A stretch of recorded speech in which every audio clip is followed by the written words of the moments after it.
Item ಯಾವುದೇ ಇರಲಿ try ಮಾಡಿ ಆಚಿ ಚಿಕನ್ ಮಸಾಲಾ. ವಿಜಯನಗರ ಜಿಲ್ಲೆ ಹೂವಿನಹಡಗಲಿ ತಾಲೂಕಿನ ಗುಜನೂರು ಗ್ರಾಮದಲ್ಲಿ ಶ್ರೀ ಆಂಜನೇಯ ಸ್ವಾಮಿಯ ಜಾತ್ರೆ ಹಲವಾರು ವಿಶೇಷಗಳಿಂದ ಜರುಗಿದೆ. ಪವಾಡ ದಾಸಪ್ಪನವರ ಮನೆಯಿಂದ ಡೊಳ್ಳು ಹಾಗೂ ಸಕಲ ವಾದ್ಯಗಳ ಭವ್ಯ ಮೆರವಣಿಗೆಯಿಂದ ಆಂಜನೇಯ ಸ್ವಾಮಿ ಉತ್ಸವ ನಡೆಯಿತು. ಇದೇ ವೇಳೆ ಭಕ್ತರು ಕಂಠಿ ಜಾತಿಯ ಮುಳ್ಳಿನ ಬ್ಯಾಟಿ ಗಿಡ ಕಿತ್ತು ತಂದು ಭಕ್ತಿಯಿಂದ ಮುಳ್ಳಿನ ಮೇಲೆ ಹಾರುತ್ತಾ ಜಿಗಿಯುತ್ತಾ ಭಕ್ತಿಯನ್ನ ಮೆರೆದರು.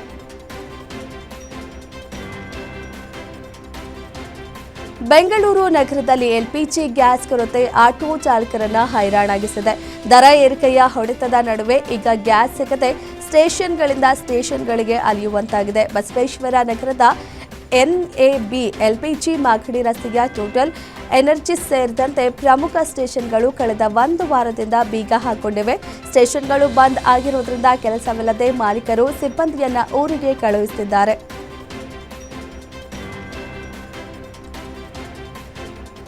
ಇಸ್ರೇಲ್, ಅಮೆರಿಕ ಹಾಗೂ ಇರಾನ್ ನಡುವಿನ ಯುದ್ಧ 24ನೇ ದಿನಕ್ಕೆ ಕಾಲಿಟ್ಟಿದೆ. ಈ ಮಧ್ಯೆ ಇಂಧನ ಪೂರೈಕೆಯನ್ನು ಪರಿಶೀಲಿಸಲು ಪ್ರಧಾನಿ ನರೇಂದ್ರ ಮೋದಿ ಅವರ ಅಧ್ಯಕ್ಷತೆಯಲ್ಲಿ ಉನ್ನತ ಮಟ್ಟದ ಸಭೆ ನಡೆಸಿದ್ದಾರೆ. ಕೇಂದ್ರ ಗೃಹ ಸಚಿವ ಅಮಿತ್ ಶಾ, ರಕ್ಷಣಾ ಸಚಿವ ರಾಜನಾಥ್ ಸಿಂಗ್, ವಿದೇಶಾಂಗ ಸಚಿವ ಎಸ್ ಜೈಶಂಕರ್, ಪೆಟ್ರೋಲಿಯಂ ಮತ್ತು ನೈಸರ್ಗಿಕ ಅನಿಲ ಸಚಿವ ಹರ್ದೀಪ್ ಸಿಂಗ್ ಪುರಿ ಮತ್ತು ಇತರ ಹಿರಿಯ ಸಚಿವರು ಮತ್ತು ಅಧಿಕಾರಿಗಳು ಸಭೆಯಲ್ಲಿ ಹಾಜರಿದ್ದರು.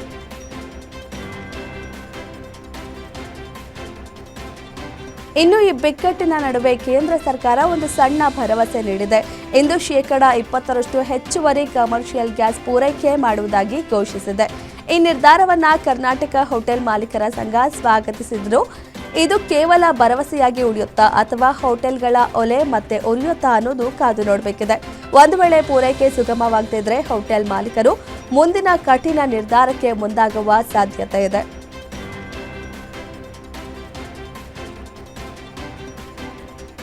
ಪಶ್ಚಿಮ ಏಷ್ಯಾದ ಯುದ್ಧದಿಂದ ಇಂಧನ ಸರಬರಾಜಿನ ಆತಂಕದ ನಡುವೆ ಅಮೆರಿಕದಿಂದ ದ್ರವೀಕೃತ ಪೆಟ್ರೋಲಿಯಂ ಅನಿಲ ಸಾಗಣೆ ನವ ಮಂಗಳೂರು ಬಂದರಿಗೆ ತಲುಪಿದೆ. ಪೈಕ್ಸಿಸ್ ಪಯನಿಯರ್ ಹಡಗು 16,714 ಟನ್ ಎಲ್ಪಿಜಿ ಇಳಿಸಲಿದೆ. ಇದು ಭಾರತದ ಇಂಧನ ಭದ್ರತೆಗೆ ಮಹತ್ವದ ಹೆಜ್ಜೆಯಾಗಿದ್ದು ಪಶ್ಚಿಮ ಏಷ್ಯಾ ಅವಲಂಬನೆ ಕಡಿಮೆ ಮಾಡಲಿದೆ. ಜೊತೆಗೆ ಭಾರತದ ಇಂಧನ ಕೊರತೆಯನ್ನು ನೀಗಿಸುವ ನಿರೀಕ್ಷೆ ಮೂಡಿಸಿದೆ.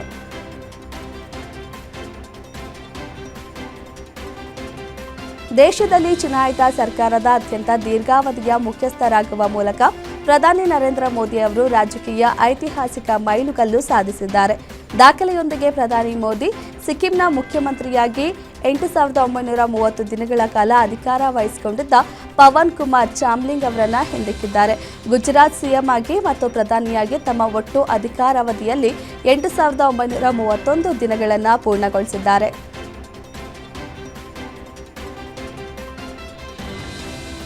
ಎಐಎಡಿಎಂಕೆ ಹಾಗೂ ಬಿಜೆಪಿ ಮೈತ್ರಿ ಸಾಧ್ಯತೆಯ ಬಗ್ಗೆ ಹರಿದಾಡ್ತಿರುವ ಊಹಾಪೋಹಗಳಿಗೆ ತಮಿಳಿಗ ವೆಟ್ರಿ ಕಳಗಂ ಮುಖ್ಯಸ್ಥ ಹಾಗೂ ನಟ ವಿಜಯ್ ತೆರೆ ಎಳೆದಿದ್ದಾರೆ. ಬಿಜೆಪಿಯು ವಿಜಯ್ ಪಕ್ಷದೊಂದಿಗೆ ಮೈತ್ರಿ ಮಾಡಿಕೊಳ್ಳಲು ಪ್ರಯತ್ನ ನಡೆಸುತ್ತಿದೆ ಎಂಬ ವದಂತಿಗಳಿಗೆ ವಿಜಯ್ ಅಲ್ಲಗಳೆದಿದ್ದಾರೆ. ತಮ್ಮ ಜಾತ್ಯತೀತ ಅಸ್ಮಿತೆಯೊಂದಿಗೆ ಎಂದಿಗೂ ರಾಜಿ ಮಾಡಿಕೊಳ್ಳುವುದಿಲ್ಲ. ವಿಧಾನಸಭಾ ಚುನಾವಣೆಯಲ್ಲಿ ಸ್ವತಂತ್ರವಾಗಿ ಕಣಕ್ಕೆ ಇಳಿಯುತ್ತೇವೆ. ನಮ್ಮ ರಾಜಕೀಯ ಸಿದ್ಧಾಂತವನ್ನು ಒಪ್ಪಿಕೊಳ್ಳುವವರೊಂದಿಗೆ ಮಾತ್ರವೇ ಹೊಂದಾಣಿಕೆ ಇರಲಿದೆ ಎಂದಿದ್ದಾರೆ.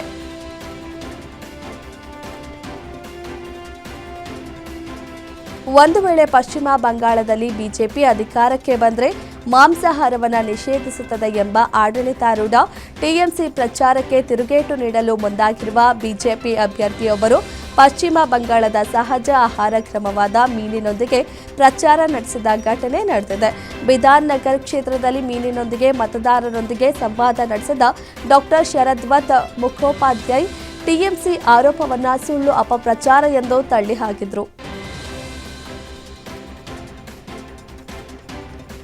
ವಿಧಾನಸಭಾ ಚುನಾವಣೆಗೆ ಸಜ್ಜಾಗುತ್ತಿರುವ ತಮಿಳುನಾಡಿನಲ್ಲಿ ಈಗ ಎಐಎಡಿಎಂಕೆ ನೇತೃತ್ವದಲ್ಲಿ ಕಣಕ್ಕೆ ಇಳಿಯಲಿರುವ ಎನ್ಡಿಎಯ ಮತಗಳನ್ನು ವಿಭಜನೆ ಮಾಡಲು ಶಶಿಕಲಾ ರಾಮದಾಸ್ ಮೈತ್ರಿಕೂಟವು ಸಜ್ಜಾಗುತ್ತಿದೆ. ವಿಕೆ ಶಶಿಕಲಾ ಅವರ ಆಲ್ ಇಂಡಿಯಾ ಪುರಚ್ಚಿ ತಲೈವರ್ ಮಕ್ಕಳ್ ಮುನೇತ್ರಂ ಕಳಕಂ ಎಐಪಿಟಿಎಂಎಂಕೆ ಮತ್ತು ಎಸ್ ರಾಮದಾಸ್ ಅವರ ಪಿಎಂಕೆಯು ಚುನಾವಣಾ ಕಣದಲ್ಲಿ ಒಗ್ಗೂಡಿ ಹೋರಾಡುವ ನಿರ್ಧಾರ ಮಾಡಿದೆ. ಈ ಎರಡೂ ಪಕ್ಷಗಳ ಮೈತ್ರಿಕೂಟವು ಎಲ್ಲ 234 ವಿಧಾನಸಭಾ ಸ್ಥಾನಗಳಲ್ಲಿ ಸ್ಪರ್ಧಿಸಲು ಸಜ್ಜಾಗುತ್ತಿದೆ.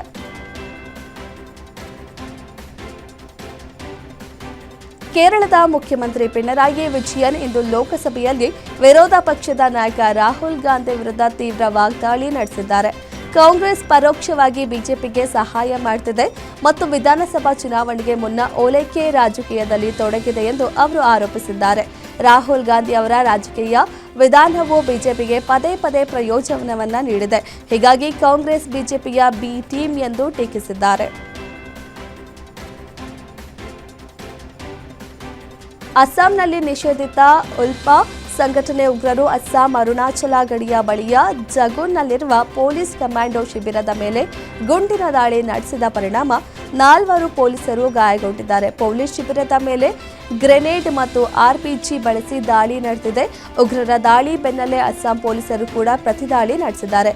30 ನಿಮಿಷಗಳ ಕಾಲ ಗುಂಡಿನ ಕಾಳಗದಲ್ಲಿ 4 ಅಸ್ಸಾಂ ಪೊಲೀಸರು ಗಾಯಗೊಂಡಿದ್ದಾರೆ.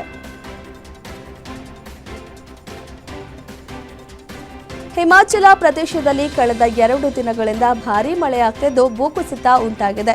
ಮಂಡಿ ಜಿಲ್ಲೆಯ ಕೋಟ್ಲಿಹಳ್ಳಿಯಲ್ಲಿ ಭೂಕುಸಿತ ಉಂಟಾಗಿದೆ. ಬಂಡೆ ಮಣ್ಣು ಎಲ್ಲವೂ ರಸ್ತೆಗೆ ಅಡ್ಡವಾಗಿ ಬಿದ್ದಿವೆ. ಮಣಿಕರಣ್ ಬರ್ಶೈನಿ ರಸ್ತೆಯಲ್ಲಿ ಸಂಚಾರಕ್ಕೆ ಅಡಚಣೆ ಉಂಟಾಗಿತ್ತು.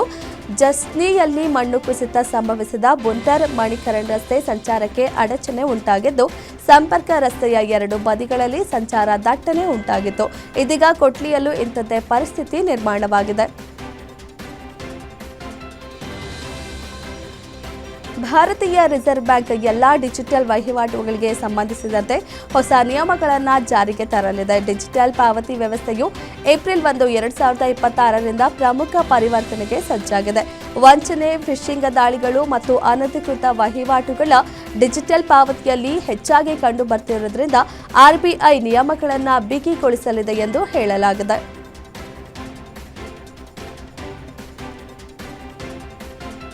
ಅಮೆರಿಕ, ಇಸ್ರೇಲ್, ಇರಾನ್ ಭೀಕರ ಯುದ್ಧದ ಪರಿಣಾಮದಿಂದಾಗಿ ವಿಮಾನಯಾನ ಸಂಸ್ಥೆಗಳಿಗೆ ಬರೋಬ್ಬರಿ $50 ಶತಕೋಟಿ ನಷ್ಟವಾಗಿದೆ. ವಿಶ್ವದ 20 ಅತಿದೊಡ್ಡ ವಿಮಾನಯಾನ ಸಂಸ್ಥೆಗಳು 53 ಶತಕೋಟಿ ಮೌಲ್ಯವನ್ನು ಕಳೆದುಕೊಂಡಿವೆ ಎಂದು ವರದಿಯಾಗಿದೆ. ಕೋವಿಡ್ ನಂತರ ಆರ್ಥಿಕ ಬಿಕ್ಕಟ್ಟಿನಲ್ಲಿದ್ದ ಸಂಸ್ಥೆಗಳಿಗೆ ಮತ್ತೊಂದು ಹೊಡೆತ ಬಿದ್ದಿದೆ. ಆದರೆ ದೇಶದಲ್ಲಿ ವಿಮಾನ ಟಿಕೆಟ್ ದರಗಳು ದುಬಾರಿಯಾಗುವ ಸಾಧ್ಯತೆ ಇದೆ ಎಂದು ವಿಮಾನಯಾನ ಸಚಿವ ರಾಮ್ ಮೋಹನ್ ನಾಯ್ಡು ಸುಳಿವು ನೀಡಿದ್ದಾರೆ.